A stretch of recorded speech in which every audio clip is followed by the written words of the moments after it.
तो फिल्म की शुरुआत होती है आधी रात से, जब सब सो रहे थे पर सिसिलिया जाग रही थी।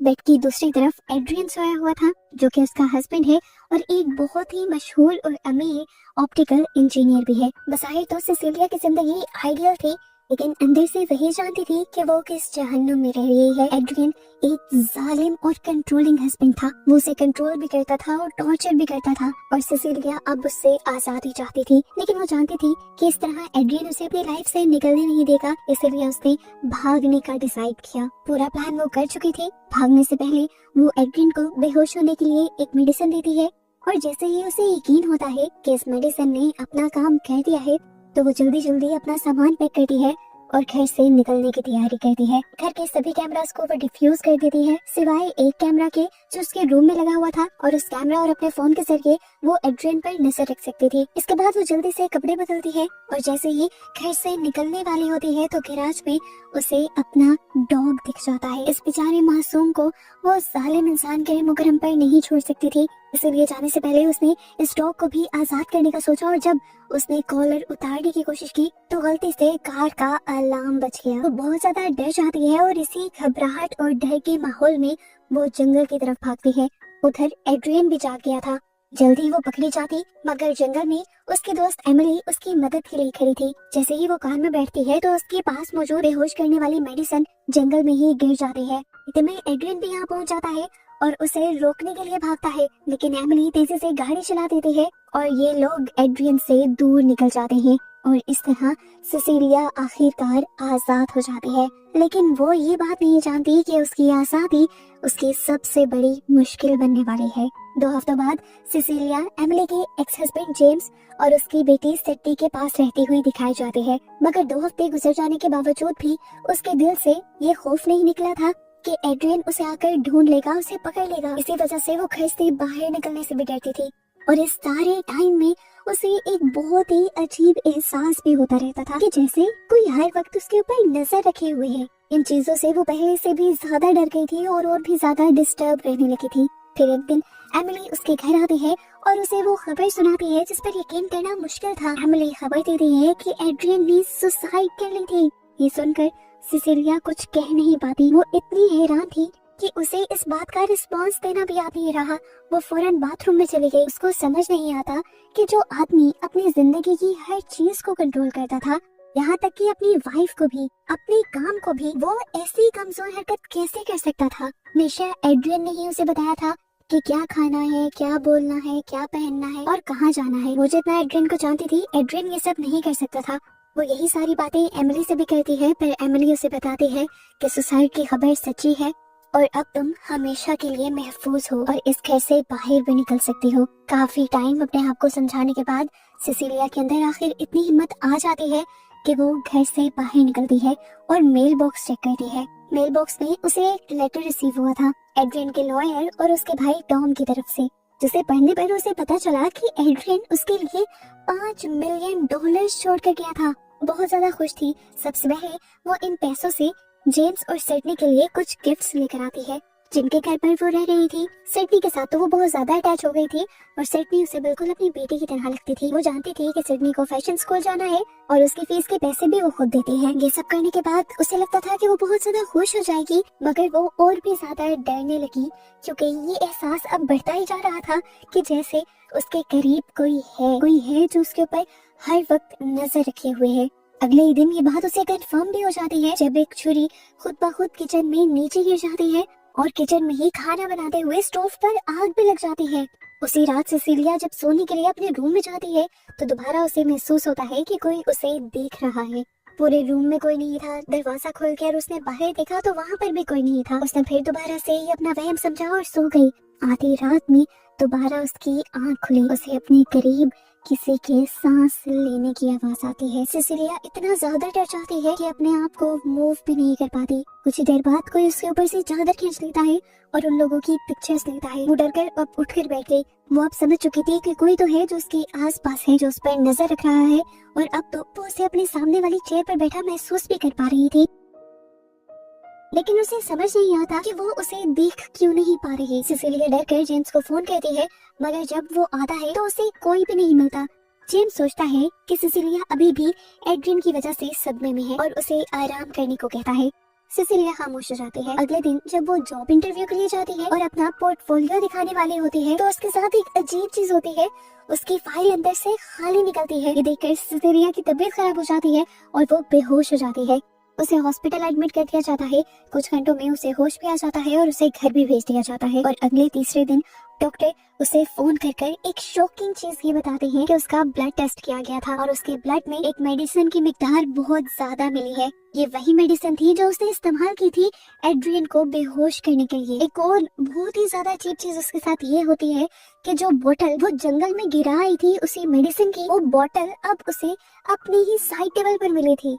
इस पॉइंट पर आकर उसे 100% श्योर हो गया कि जो भी उसके ऊपर नजर रख रहा था, जो उसके साथ ये सारे काम कर रहा था, वो कोई और नहीं बल्कि एड्रियन ही है। इस चीज का यकीन होने के बाद वो एड्रियन के भाई टॉम और जेम्स जिसके घर पर वो रह रही थी उन दोनों के साथ मीटिंग करती है और उन्हें सीधा सीधा बताती है कि एड्रियन जिंदा है। वो क्योंकि एक ऑप्टिकल इंजीनियर है, जरूर उसने कोई ऐसी चीज तैयार की है जिससे वो अपने आप को गायब कर सकता है। उसने अपने आप को इनविजिबल बना लिया है सिर्फ उसे तंग करने के लिए। टॉम सिसिलिया से कहता है, सिसिलिया मैं समझता हूँ तुम्हारी फीलिंग, मेरे भाई ने मुझे भी बहुत टॉर्चर किया था और मैं ये भी जानता हूँ कि उसने तुम्हें भी बहुत मैनिपुलेट किया, बहुत टॉर्चर किया, लेकिन मेरी बात सुनो, कोई भी आदमी मरकर जिंदा नहीं हो सकता। एड्रियन मर चुका है और मेरे पास उसके मरने का सबूत है। यकीन दिलाने के लिए वो सिसिलिया को उसके सुसाइड की पिक्चर्स भी दिखाता है। इन्हें देखकर सिसिलिया और भी ज्यादा कंफ्यूज हो जाती है। तो टॉम कहता है, मुझे तुम्हारे लिए दुख है, मेरा भाई तुम्हें इतना ज्यादा टॉर्चर कर चुका है कि तुम उसके मरने के बाद भी उसी के दिए हुए सदमे में हो। परेशान होकर सिसिलिया अपनी सबसे अच्छी दोस्त एमिली से बात करने के लिए जाती है। उसे यकीन था कि एमिली उसे सहारा देगी, लेकिन यहाँ पर तो उल्टा ही था। एमिली उस पर चिल्लाने लगी, गुस्सा होने लगी और इसकी वजह वो ये बताती है कि उसे कुछ दिन पहले सिसिलिया की तरफ से एक ईमेल रिसीव हुई थी जिसमें सिसिलिया ने उसे बहुत बुरा भला कहा था, यहाँ तक कि उसे मारने की भी धमकियां दी थी। मैंने तुम्हें कोई ईमेल नहीं भेजी, सिसिलिया फौरन उसे जवाब देती है और उसे समझाने की कोशिश करती है कि यही बात मैं तुमसे डिस्कस करने के लिए आ रही थी कि कोई इनविजिबल इंसान है मेरे आसपास जो मुझे कंटिन्यूस तंग कर रहा है और मुझे यकीन है कि ये ईमेल भी उसी ने की होगी। पर एमिली उसकी बातों पर एतबार नहीं करती। सिसिलिया अब घर आकर जब अपना ईमेल चेक करती है तो उसे वो ईमेल भी मिल जाता है जो एमिली को भेजा गया था। इसमें इतनी भयानक और इतनी अजीब चीजें लिखी हुई थी कि सिसिलिया खुद भी रोते रोते नीचे गिर गई। इस आदमी की वजह से उसकी एक दोस्त थी, वो भी उसकी जिंदगी से चली गई। सिडनी जिसके घर पर, जिसके रूम में वो रह रही थी, वो उसे यहाँ पर चुप करवाने के लिए आती है, मगर तभी वो इनविजिबल इंसान सिडनी को जोर से मारता है। सिडनी को नहीं पता चलता कि उसे किसने मारा है। वो समझती है कि जरूर सिसिलिया ने ही उसे मारा है। इतनी ही देर में जेम्स भी यहाँ पर आ जाता है। वो भी देखता है कि उसकी बेटी मुंह पर हाथ रखे हुए खड़ी थी। वो भी यही समझा कि सिसिलिया ने उसकी बेटी को मारा है और वो भी अब सिसिलिया को ही बुरा भला कहकर अपनी बेटी को लेकर यहाँ से चला जाता है। और बेचारी सिसिलिया उनके पीछे भागकर ये यकीन दिलाने की कोशिश करती रहती है, अरे नहीं, मैंने नहीं मारा, मैं क्यों मारती सिडनी को, ये जरूर उसी इनविजिबल इंसान ने किया है। पर इन लोगों ने उसकी बात नहीं सुनी और सिसिलिया एक और मर्तबा टूट गई।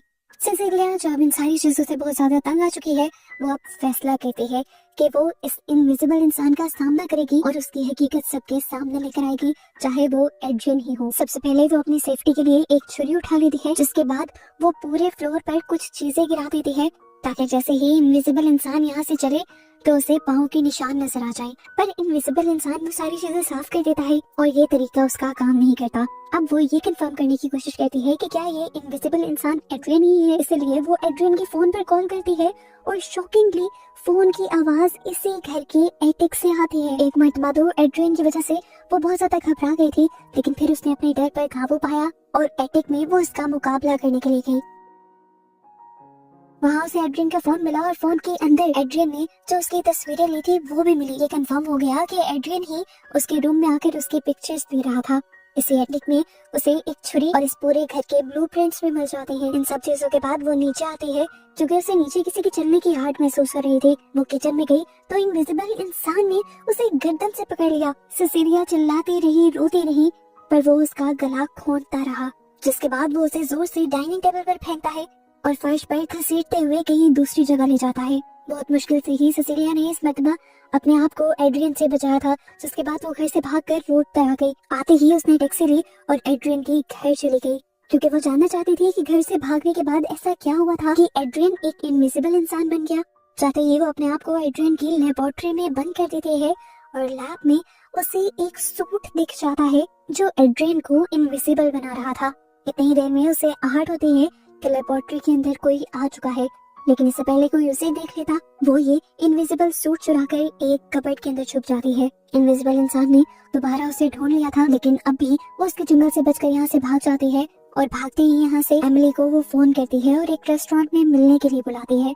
एमिली आना तो नहीं चाहती थी, लेकिन क्योंकि उसने सिसिलिया के लहजे में बहुत ज्यादा घबराहट और सच्चाई महसूस की थी, इसीलिए वो होटल में आ गई। इससे पहले कि वो एमिली को सूट के बारे में बता पाती, यहाँ पर एक और बहुत ही शॉकिंग इंसिडेंट यानी हादसा हो जाता है। एक तेज धार चाकू एकदम से एमिली के गले पर चलता है और फौरन ही वो सिसिलिया के हाथ में आ जाता है। सब उसी इनविजिबल आदमी ने किया था और छुरी उसने सिसिलिया के हाथ में इसलिए रख दी थी ताकि ये सारा केस इस तरह से फ्रेम हो कि लोगों को लगे कि सिसिलिया ने ही अपनी दोस्त एमिली का मर्डर किया है। लोग भी यही देखते हैं और फौरन पुलिस को कॉल कर लेते हैं। सिसिलिया को अरेस्ट कर लिया जाता है।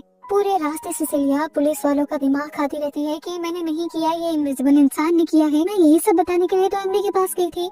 पर पुलिस को लगता है कि सिसिलिया एक साइको है, इसीलिए वो उसे एक साइकेट्रिक हॉस्पिटल में एडमिट करवा देते हैं। यहाँ पर भी वो जोर जोर से चिल्लाती रहती है कि मैं किलर नहीं हूँ, किलर एड्रियन है, और उससे तंग आकर नर्सेस उसे बेहोशी का इंजेक्शन लगा देती हैं।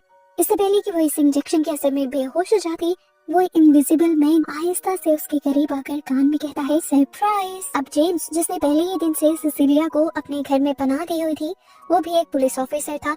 वो और उसका एक दूसरा साथी सिसिलिया से इन्वेस्टिगेशन करती है सिसिलिया के होश में आने के बाद। इस टाइम पर वो जेम्स को यकीन दिलाती है कि मेरे पास सबूत है कि ये सब एड्रियन ने किया है, एड्रियन जिंदा है और वो एक इनविजिबल मैन बना हुआ है। लेकिन वो सबूत क्या थे वो इस टाइम नहीं बताती, क्योंकि जानती थी कि इनविजिबल मैन अभी भी इन्हीं के इर्द गिर्द खड़ा है। इसी दौरान पुलिस ऑफिसर्स उसे शॉकिंग चीज ये बताते हैं कि उसकी मेडिकल रिपोर्ट हुई है और उन्हें पता चला है कि सिसिलिया प्रेग्नेंट है। सिसिलिया एक और मर्तबा सदमे में चली गई थी। दूसरा सदमा देने के लिए उसे एड्रियन का भाई टॉम आ गया, जो उसे बताता है कि तुमने ये जो जुर्म किया है इसकी वजह से तुम्हें एड्रियन की विरासत के पैसे भी नहीं मिलेंगे। सिसिलिया और भी ज्यादा परेशान हो गई थी, पर टॉम ने उसे कहा ये सब बदल भी सकता है अगर तुम चाहो तो। अगर तुम इस बच्चे को पैदा करने का फैसला कर लो और वापस एड्रियन के पास चले जाओ तो तुम्हारे ऊपर जितने भी चार्जेस लगे हुए हैं ये सब के सब खत्म हो जाएंगे। ये सुनकर तो सिसिलिया की होश ही उड़ गई थी। वो सब समझ गई थी कि टॉम भी एड्रियन के साथ ही मिला हुआ था। डील करवाने के लिए टॉम यहाँ पर कुछ पेपर्स भी लेकर आया हुआ था। सिसिलिया डील करने से तो इनकार कर लेती है, लेकिन ब्रीफ केस में से एक पेन चुरा लेती है। उसे इस टाइम बच्चा पैदा नहीं करना था। रात में जैसे ही वो अपने आप को किसी अजीब मेडिसिन का इंजेक्शन लगाने वाली थी, तो वो इनविजिबल मैन उसे यहाँ पर रोकने आ जाता है और सिसिलिया मौके का फायदा उठाकर उसी पर हमला करती है और उसके सूट को नुकसान पहुंचा देती है। ये सब वो इनविजिबल मैन को अपने सामने लाने के लिए ही तो कर रही थी। अंदर से शोर की आवाजें सुनते हुए पुलिस ऑफिसर्स अंदर आते हैं, मगर इनविजिबल हुआ एड्रियन उस पर भी हमला कर देता है। सिसिलिया को भागता हुआ और पिछले ऑफिसर को गिरता हुआ देखकर यहाँ पर दो ऑफिसर्स और आते हैं, जिनके ऊपर भी एड्रियन हमला कर देता है। इनविजिबल मैन के सहारे किए इस काम को देखते हुए और ऑफिसर्स भी यहाँ आते हैं, मगर कोई भी उसे रोक नहीं पाता। सिसिलिया जल्दी से एक ऑफिसर की गन खींच लेती है और एड्रियन को मारने के लिए उसके पीछे भागती है। सिसिलिया जानती थी कि कोई भी उसे देख नहीं पा रहा, सिर्फ वही उसे हल्का हल्का देख पा रही है क्योंकि थोड़ा सा उसका सूट डैमेज हो गया है। सिसिलिया कॉरिडोर तक उसके पीछे भागती है, उसके ऊपर गोलियां चलाती है, पर फिर भी वो बच जाता है। सिसिलिया ने अब गैराज तक उसका पीछा किया था। वो उसे किसी भी तरह देखकर उसे मारना चाहती थी, लेकिन एकदम से खुद ही दोबारा वो उसके पीछे आ गया और उसे पकड़ते हुए उसने धमकी दी कि मैं जेम्स को, उसकी बेटी को, सबको मार दूंगा, बिल्कुल एमिली की तरह। ये सुनकर वो शौक हो जाती है और एक और मर्तबा एड्रियन को गोली मारने की कोशिश करती है, पर वो एक कार लेते हुए यहाँ से भाग जाता है। खुद भी वो एक कार चुरा कर उसका पीछा करने की कोशिश करती है और फौरन जेम्स को भी कॉल कर देती है और उसे अलर्ट करती है कि घर पर उसकी बेटी अकेली है और बहुत बड़े खतरे में है।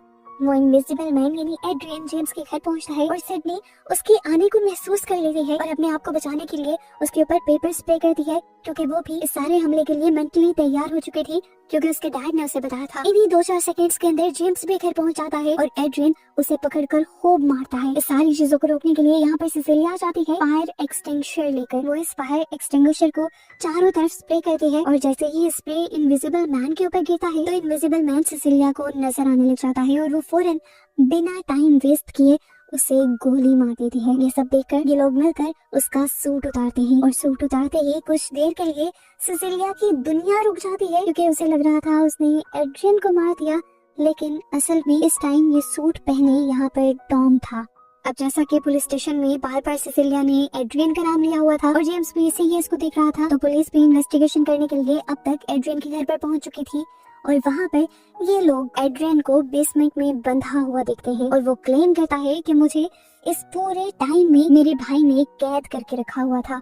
लेकिन सिसिलिया उसके स्टेटमेंट पर यकीन नहीं करती क्योंकि वो जानती है कि एड्रियन की मर्जी के बगैर एड्रियन के साथ कुछ भी नहीं हो सकता। वो यही मानती है कि एड्रियन और टॉम ही हमेशा से मिलकर ये काम कर रहे थे और इन दोनों का ही प्लान था और अब उसके लिए एक नया मिशन आ गया था कि उसे ये साबित करना है और एड्रियन का ये राज फाश भी करना है। इसलिए उस रात सिसिलिया एड्रियन को फोन करके उसे घर मिलने के लिए बुलाती है। एड्रियन भी आते ही सिसिलिया से माफी मांगने लगता है और कहता है, मैं समझ गया हूँ कि मैं बहुत बुरा था, मैंने तुम्हें बहुत तंग किया है, लेकिन मेरा यकीन मानो मैं अब बदल गया हूँ, तो मेरे पास वापस लौट आओ, हम एक बहुत अच्छी जिंदगी की शुरुआत करेंगे। सिसिलिया कहती है, ठीक है, मैं मान जाऊंगी, बस एक शर्त पर कि तुम ये बात मान लो, एडमिट कर लो कि तुम ही इनविजिबल मैन थे।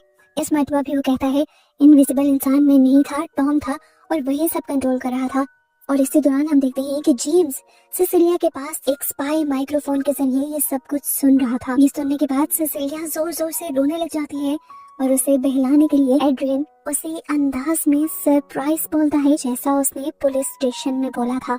यानी वो ये बात मान रहा था कि वही इनविजिबल इंसान है। सिसिलिया भी एकदम से सरप्राइज हो जाती है और सबसे पहले उठकर वॉशरूम में जाती है। वो वॉशरूम में रोना शुरू कर देती है, जबकि बाहर हमें दिखाया जाता है कि एड्रियन अपने ही हाथों से अपना ही गला काट देता है। सिसिलिया जैसे ही बाथरूम से निकलती है, ये सारा मंजर देखकर बहुत ज्यादा डर जाती है और घर से बाहर निकलकर पुलिस को कॉल करती है। जेम्स भी भागता हुआ घर के अंदर आता है और एड्रियन को मरा हुआ पाता है। यहाँ पर जो सीसीटीवी फुटेज थी वो तो यही दिखा रही थी कि एड्रियन ने अपने आप को खत्म किया, लेकिन सिसिलिया दोबारा अंदर आई। एड्रियन के पास आकर उसने उसी अंदाज में सरप्राइज बोला जैसे एड्रियन उसे बोला करता था। यहाँ पर ट्विस्ट रिवील होता है कि जो सूट एक मर्तबा सिसिलिया ने छुपा लिया था, वही पहनकर सिसिलिया यहाँ आई थी एड्रियन को जान से मारने के लिए। इसके बाद वो वही सूट वाला बैग उठाती है और इस घर से बाहर निकल जाती है। ये नहीं, वो अपने सबूत साफ करने वाली थी। जेम्स उसे बाहर निकलते हुए देख लेता है और उसे ये भी पता चल जाता है कि बैग में इनविजिबल सूट है और अंदर जो कुछ भी हुआ वो सिसिलिया ने किया है। लेकिन इसके बावजूद भी वो सिसिलिया को जाने देता है क्योंकि उसे भी पता था सिसिलिया ने किसी अच्छे इंसान को नहीं मारा बल्कि बस अपना बदला ही लिया है। आखिरकार सिसिलिया अपने जालिम हस्बैंड के चुंगल से बच जाती है, आजाद हो जाती है और इसी तरह ये फिल्म भी यहाँ खत्म हो जाती है।